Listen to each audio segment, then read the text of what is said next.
জাগো নারী জাগো বন্যী শিখা, জাগো নারী জাগো বন্যী শিখা, জাগো সাহা সীমন্তে রক্ত টিকা, জাগো নারী জাগো বন্যী শিখা, জাগো নারী। মধ্যে উপস্থিত হয়েছেন সম্মানিত প্রধান অতিথি ডক্টর জুবায়েদা রহমান।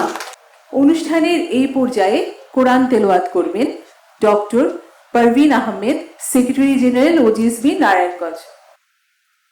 বিসমিল্লাহির রহমানির রহিম।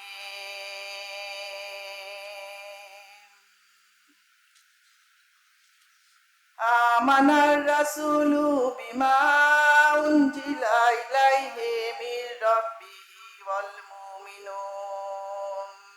স্বাস্থ্য এবং অধিকার রক্ষায় এক অবিচল অগ্রযাত্রার নাম। Bangladesh has made immense gains in female education, reducing infant and under 5 mortality, maternal mortality. Maternal health care is also expanding, with 71% deliveries now happening in the facilities. সামাজিক ব্যক্তিত্ব আমাদের সামনে রয়েছে।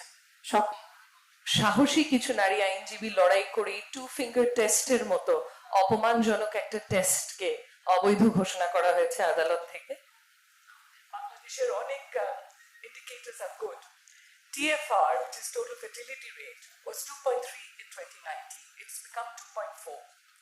Contraceptive prevalence rate, which was better, has gone down. যাচ্ছে সে যখন আবার মা হতে যাচ্ছে সেই সময় তাকে আপনারা দেখছেন। সুতরাং আপনাদের যে তাদেরকে অ্যাডভাইস দেওয়ার যে সুযোগ আছে, সেই জায়গা থেকে আমি বলবো যে একজন নারী কখনোই নারী হিসেবে জন্ম নেয় না, সেটা শিশু হিসেবে জন্ম নেয়, মানুষ হিসেবে জন্ম নেয়। আমরা যদি প্রতিজ্ঞা করি যে আমরা সন্তান ধারণ করব না, তাহলে কিন্তু পৃথিবী এখানেই বন্ধ হয়ে যাবে। কারণ আমরা বিশ্বাস করি স্বাস্থ্য কোনো সুবিধা নয়, স্বাস্থ্য একটি মৌলিক অধিকার। সবার জন্য স্বাস্থ্য নীতির আলোকে প্রত্যেক নাগরিককে মর্যাদা ও সম্মানের সঙ্গে স্বাস্থ্য সেবা প্রদান করা হবে। আমাদের সরকার বিশ্বাস করে যে দেশ জুড়ে সকল নাগরিকের স্বাস্থ্য সেবা নিশ্চিত করতে নতুন করে প্রায় 1 লক্ষ স্বাস্থ্যকর্মী নিয়োগ করা হবে। কাজ করেন, গাইনোকোলজিস্টরা কাজ করেন, এবং আমরা যে শহরে যারা কাজ করি আমাদের কাছেও একদম গ্রাম অঞ্চলের লোকেরাই কিন্তু আসেন। শুধু যে শহরের লোক আসেন তা কেন, গ্রাম অঞ্চল থেকেও তারা আসেন আমাদের কাছে। আমাদের মতো এই সুবিধাটা আর কোনো অর্গানাইজেশনের আছে বলে আমি মনে করি না।